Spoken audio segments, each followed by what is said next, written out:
Hello everyone and welcome to Art Chat. I'm Marge Lee and today we are out and about at the Alliance for the Arts in Fort Myers. Now we are here to celebrate the opening of the exhibition, The Nonagenarians of Shell Point. This exhibition celebrates the work of Herb Sklar, a Shell Point photographer. In this segment, we're going to be talking to the other photographers whose work is included in this exhibition. We're glad you're here, and we're going to start by talking with photographer George Waters. Hi, George. Hi, Marge. How are you today? I'm well. Welcome to Art Chat. Thank you. Tell us a little bit about this exhibition. Thank you. First of all, on behalf of the Photo Club at Shell Point, I would like to thank our president, Herb Sklar, for this wonderful idea and this tremendous exhibition that he has done. What a credit to him and to the Photo Club and to Shell Point. Absolutely. Thanks for having us on. Absolutely. Well, it's our pleasure. And you can start us off by talking about your work in this exhibition. Yes. Beautiful scenes. What are we looking at here? These are 4 scenes from the island of Kauai, the Garden Island. The first scene in the upper left is a long exposure of the lighthouse at the Lihue Airport.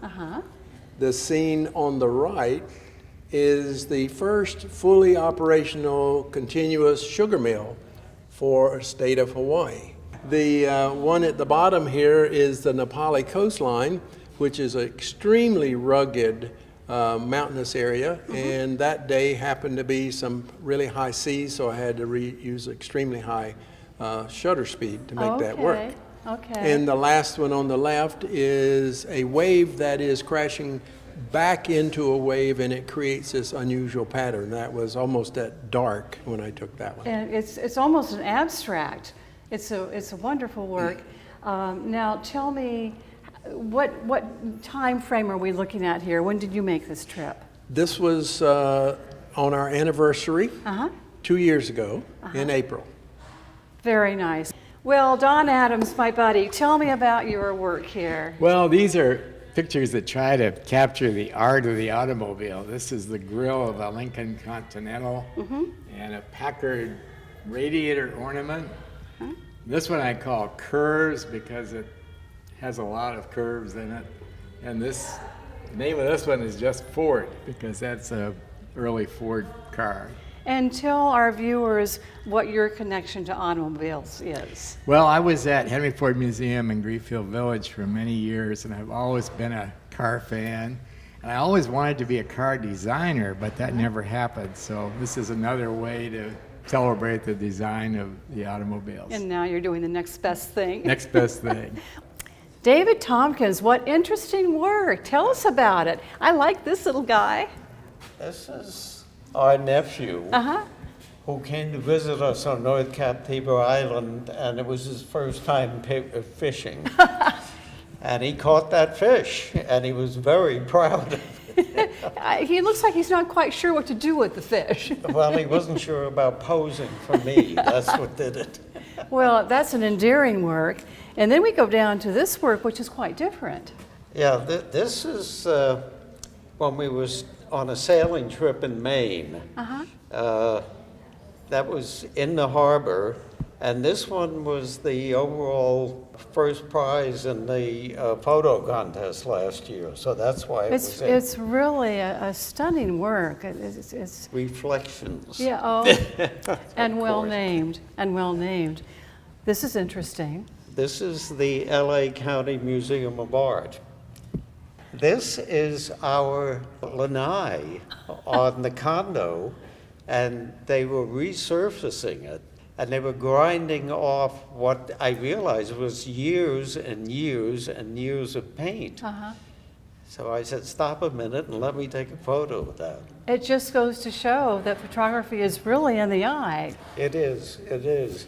Liz Nossinger, what beautiful, beautiful work here. Tell us about this image. Well, this is sort of special because these spoonbills were all fighting over getting to the top of an old piece of wood that had fallen and was dead, but it was fallen and was still upright.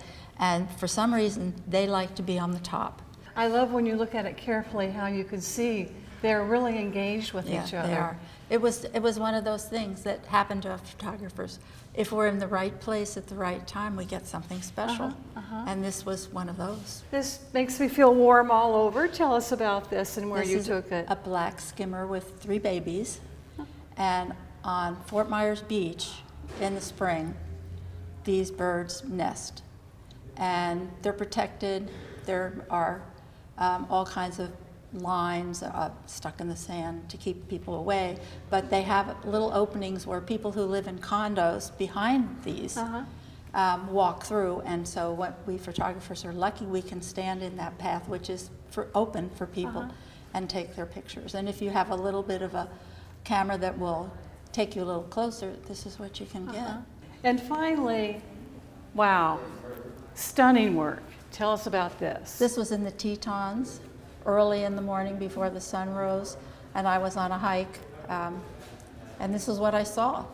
And I thought, oh, this is really pretty.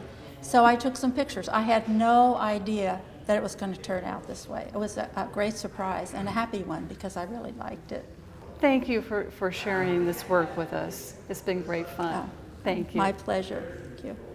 Dottie Morrison, here we are, and this is one of my favorite works that you displayed in Angel's creativity. That's correct. That's a flamingo. I took that picture down at Key West about 3 years ago, shooting through fencing and bamboo because they were in an enclosure in the Key West Butterfly Garden.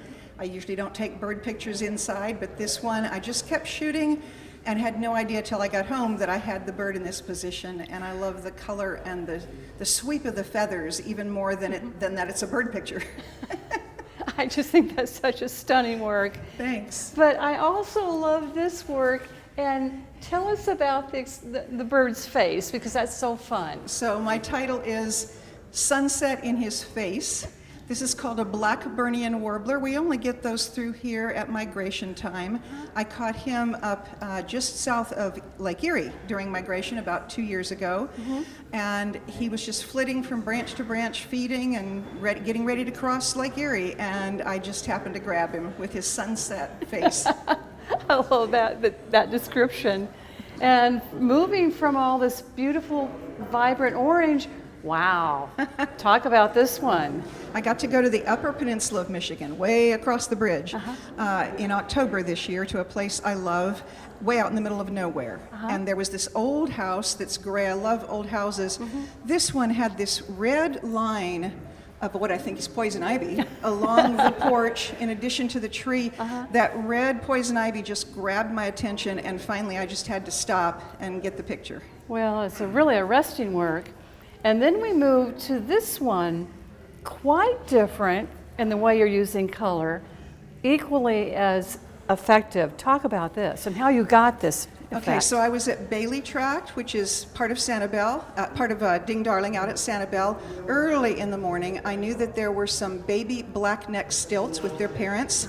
They were across the canal. I was not close to this little baby. I never get close to birds. I have a camera that goes from 24 to 1500 millimeter.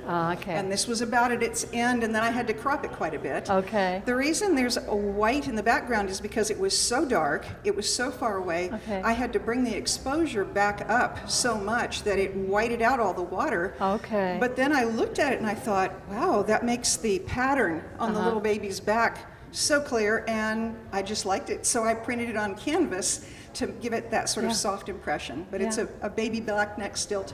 Well, that is one of those happy occurrences that Yes. happen in the creative process. Exactly. And aren't we fortunate for that? Thank you Yes. for sharing your work Thank with you. us today. John Impinson, I love this work. Tell us about this little girl. Well, this was a 4th of July celebration in Philadelphia, Pennsylvania. And if you ever get a chance, it's a good place to be on the 4th of July. And there were hundreds of people with the attire of the period there. And she was there with her family and a lot of people around. And so I was managed to kind of isolate her in the group. But there was then, of course, a lot of people in the background. So there was a copy of the Declaration of Independence measuring about 30 by 40 feet mounted on the back of the Independence Hall. So I took that picture and then replaced the background with the Declaration of Independence. I see. Gosh, that's effective. And I just, I love the way the hair sweeps across the eyes, one of those wonderful moments. And this little girl is quite engaging. Yes. Tell us about her. Well, this was in northern Pennsylvania, and it was at a bird sanctuary and inside of a reptile garden. And they had various entertainment and educational areas in the garden. And so in this area, parents could buy a little food for the bird and put it on a popsicle stick, and then the kids could go around and feed the parakeets. And they all looked well fed. Well, that's a wonderful composition. Thank you. Lovely rhythm to that. Fun work. Okay. Talk about that. Well, this is on the campus of South Florida State College, and they were having a fundraiser among the students, and they had a raffle that whoever pulled the winning ticket out would have the opportunity to spray this gentleman with shaving cream. And so he had already wiped some of it off at this point, of course, but that shows him he wasn't too disturbed about it, obviously. Maybe we should keep that in mind for the opening of Trivia Arts Center. What do you think? Well, thank you for sharing your work with us today. It's my pleasure. And I want to thank all of you for being with us today as well. The exhibition again is the Nonagenarians of Shell Point. It's at the Alliance for the Arts in Fort Myers. That's just off McGregor. It's not too far from Shell Point. The exhibition is on display through March 2nd. So come on out, look at this wonderful work. I think you'll enjoy your day. Thanks for being here. We'll see you again soon. Bye-bye.